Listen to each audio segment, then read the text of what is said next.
नमस्कार, मैं हूं सुनील बॉबी और आपके लिए खास लेकर आए हैं समाचार बिहार के नियोजित शिक्षकों और बीपीएससी शिक्षकों को लेकर। यानी कि बीपीएससी शिक्षकों को 2 नवंबर को जहां नियुक्ति पत्र मिलेंगे, वहीं बिहार के नियोजित शिक्षकों को राज्यकर्मी की दर्जा का ऐलान बिहार के मुख्यमंत्री नीतीश कुमार कर सकते हैं। यह ऐलान होगा या न होगा, यह नियोजित शिक्षकों में एक चर्चा का विषय बना हुआ है। आइए जानते हैं। हमारे साथ इस समय फोन लाइन पर मौजूद हैं पत्रकार अभय कुमार। अभय जी नमस्कार। हाँ नमस्कार सुनील। नमस्कार नमस्कार। कह रहे हैं कि कल जो 2 नवंबर को बिहार के मुख्यमंत्री नीतीश कुमार करीब 25,000 बीपीएससी शिक्षकों को अपने हाथों से पटना के गांधी मैदान में नियुक्ति पत्र सौंपेंगे, तो वहीं बिहार के नियोजित शिक्षकों को क्या राज्यकर्मी की दर्जे का ऐलान हो सकता है? बिल्कुल, मैं इस पर नजर बनाए हुए हूँ सुनील। और जैसा कि पहले से ही माना जा रहा था कि 2 नवंबर के मुख्यमंत्री कुछ अप्रत्याशित करने वाले हैं, क्योंकि मसौदा तैयार होने के बाद मुख्यमंत्री के पास जाता है। नियोजित शिक्षकों को जब राज्यकर्मी का दर्जा देना ही है तो मुख्यमंत्री यह घोषणा कर सकते हैं। इसके पीछे एक कारण और माना जा रहा है, जो चर्चा है और जो तय है। तय यह है कि जो भी कैबिनेट की बैठक होती थी मंगलवार को होती थी, लेकिन 3 नवंबर को बैठक बुलाया गया है, विशेष सत्र बुलाया जा रहा है। इसका मतलब यह निकलता है कि मुख्यमंत्री उसमें कुछ ऐसे मसौदे पर मोहर लगाने वाले हैं जिसकी घोषणा 2 नवंबर को कर सकते हैं। और सुनील, हाँ, ये अभय कहना चाह रहे हैं कि क्या मतलब कि घोषणा के बाद कैबिनेट की मुहर लगेगी? हाँ, घोषणा के बाद, चूंकि ऐसा जो चुनावी वर्ष चल रहा है और इस समय में सब सरकारें जिनकी होती हैं घोषणाएं करती हैं और उसको मोहर लगा सकती है, क्योंकि अब बैठक बुलाई जा रही है। इससे ज्यादा संभावना बढ़ गई है और सुनील, इससे और बातें निकल कर सामने आ रही है। खास करके जो बीपीएससी शिक्षक है, जो क्वालिफाई कर गए हैं, जिनका मेरिट लिस्ट में नाम नहीं आया है, कट ऑफ नहीं क्रॉस कर पाए हैं, उनके लिए भी यह बहुत बड़ी खुशखबरी हो सकती है।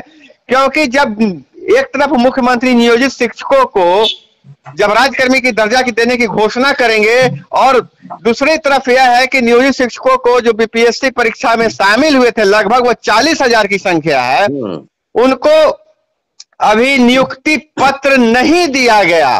कहा गया कि आप जिस विद्यालय में पढ़ा रहे हैं वहीं पढ़ाइए, आप राज्यकर्मी के दर्जा के रूप में प्रमोट हो जाएंगे। तो फिर यहाँ पर जो है डिवीजन हो जाएगा कि कोई शिक्षक बीपीएससी पास करके बनेगा राज्यकर्मी और कोई शिक्षक सिर्फ घोषणा से बनेगा। तो इसको बांटने के लिए नीतीश कुमार, जैसा अभी तक शिक्षा विभाग प्रक्रिया चल रहा है, नियुक्ति प्रक्रिया, जिसमें नियोजित को ज्वाइन नहीं करवाया जा रहा है, तो सीटें खाली मानी जा सकती है।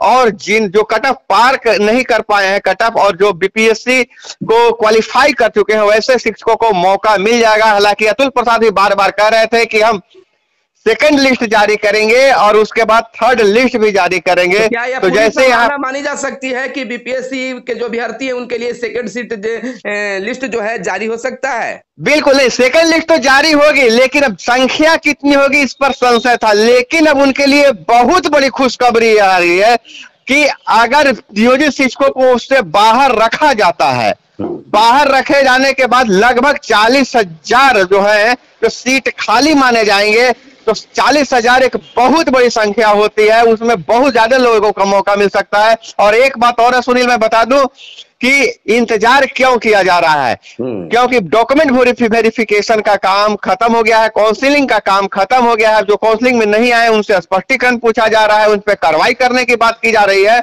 अभी तक बीपीएससी ने जो लिस्ट जारी किया है, 20 ऐसे अभ्यर्थी हैं जिन पर विभागीय कार्रवाई की जा रही है। उनको 5 साल तक किसी परीक्षा में बैठने से बैन कर दिया गया है। अभी और यह संख्या बढ़ेगी, जब ये संख्या बढ़ेगी तो उस सीट भी खाली होगी, तो एक साथ जितनी सीटें खाली रहेंगी उस पर सेकेंड लिस्ट और थर्ड लिस्ट से भरा जा सकता है सुनील।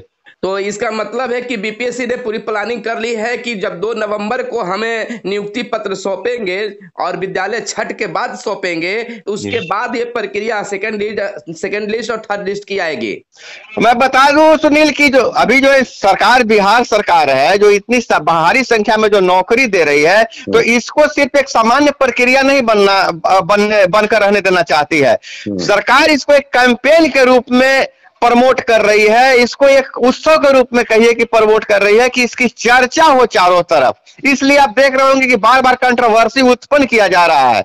सरकारें चाहती हैं कि जिसकी चर्चा हो, माउथ पब्लिसिटी हो, और माउथ पब्लिसिटी होने के लिए इसे एक बड़ा आयोजन के रूप में सरकार नीतीश कुमार इसको बदलना चाहते हैं। और जैसा कि आपको पता है, नीतीश कुमार राजनीति में के माहिर खिलाड़ी हैं, कहां क्या बोलना चाहिए और कब सही समय पर क्या करना चाहिए उनको बखूबी पता है।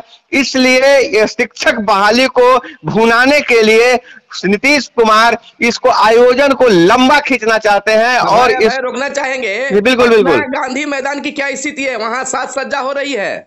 गांधी मैदान में सुरक्षा के कड़े प्रबंध किए गए हैं। जितने भी गेट हैं वहां पर अभी जो नजर आ रहे हैं, सुरक्षा कर्मी तैनात हो गए हैं और जो बेंच कुर्सी लगाया जा रहा है। मैं आपको बता दूं कि यहाँ पर गांधी मैदान के अंदर सिर्फ अभ्यर्थी के अलावा और डॉक्यूमेंट्स के अलावा कुछ नहीं जाने वाला है। न पानी जा साथ में ले सकते हैं, न खाना ले जा सकते हैं, किसी तरह का कोई सामग्री लेकर नहीं जा सकते हैं। वहां व्यवस्था की जा रही है। हम आपको बता दें कि कई जो अधिकारियों को यहाँ लगाया गया है, जो व्यवस्था देख रहे हैं, और अलग अलग जिलों के लिए अलग अलग काउंटर बनाए जा रहे हैं। जिस काउंटर पे जाके वो नियुक्ति पत्र लेंगे, और सुरक्षा की चाक चौबंद इतनी व्यवस्था है कि हर गेट पर जांच की व्यवस्था है। मेटल डिटेक्टर लगाए जा रहे हैं अभी। और अभी जो पानी का छिड़काव हो रहा है घास पर, वो दिख रहा है। और पहले पानी का छिड़काव हो रहा है। गांधी मैदान को बिल्कुल सजाया जा सका है। जैसा कि मैं पहले ही कहा था कि नीतीश कुमार इस आयोजन को एक महोत्सव के रूप में बदल देना चाहते हैं कि इसकी चर्चा हो। पटना गांधी मैदान के साथ साथ विभिन्न जिलों में भी हो रहा है। पटना गांधी मैदान के साथ साथ विभिन्न जिलों में हो रहा है, लेकिन आपको मैं बता दूं सुनील कि गांधी मैदान के ही आयोजन पर चारों तरफ नजर है। सबकी नजर गांधी मैदान पर है और नीतीश कुमार लगातार मॉनिटरिंग कर रहे हैं कि हम जिलों से भी किसी तरह की कोई गड़बड़ी नहीं आए। बिल्कुल बिल्कुल। तो ये कह सकते हैं भाई कि मतलब कि नियोजित शिक्षक और बीपीएस शिक्षक कल दोनों के लिए एक खास दिन होगा। कल तो नियोजित शिक्षकों के लिए खास दिन होने वाला है और बीपीएससी शिक्षकों के लिए खास दिन में थोड़ा सा समय लगेगा सुनील। जैसा कहा जा रहा है, घोषणा नीतीश कुमार सेकंड लिस्ट और थर्ड लिस्ट की नहीं कर सकते हैं, लेकिन अतुल प्रसाद कल ट्वीट कर सकते हैं, आज ही ट्वीट कर सकते हैं कि हम सेकंड लिस्ट और थर्ड लिस्ट निकालेंगे। हालांकि पहले भी उन्होंने पत्रकारों से बातचीत करते हुए अतुल प्रसाद ने कहा है कि सरकार जब कहेगी मेरे पास लिस्ट तैयार है, जब कहेगी मैं उसे प्रकाशित कर दूंगा। लेकिन बताइए कि कितने सीट खाली होने की संभावना लगता है? अगर बीपीएससी शिक्षकों को अगर इस प्रक्रिया से बाहर कर दिया गया, नियुक्ति की प्रक्रिया से, नियोजित शिक्षकों को, तो 40,000 सीट वहां खाली हो जाएगी, लगभग 40,000।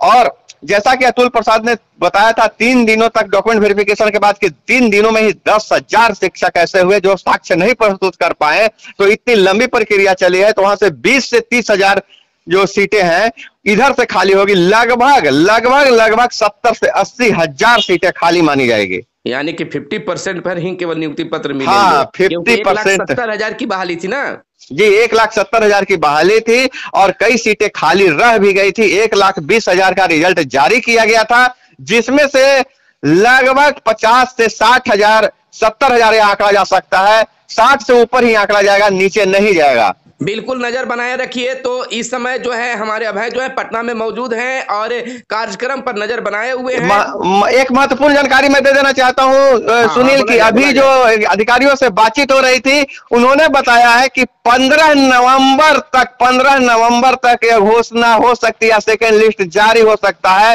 बीपीएससी जो क्वालिफाइड उनके लिए सेकेंड लिस्ट की। बिल्कुल बिल्कुल। तो इस तरह से आप नजर बनाए रखिए और बिहार के नियोजित शिक्षक और बीपीएससी शिक्षक हमारे चैनल पर नजर बनाए रखिए। जब भी कुछ निकल कर सामने आती है तो सबसे पहले सबसे आगे आपको बताने का काम करेंगे। अगर चैनल पर आप नए आए हैं तो चैनल को सब्सक्राइब कर लीजिए। आप तक चैनल को सब्सक्राइब नहीं किए तो चैनल को सब्सक्राइब कर लीजिए। वीडियो आपको कैसा लगा कमेंट करके बताइए और वीडियो अच्छा लगा हो तो लाइक जरूर कीजिएगा। धन्यवाद। जय हिंद, जय भारत, वंदे मातरम।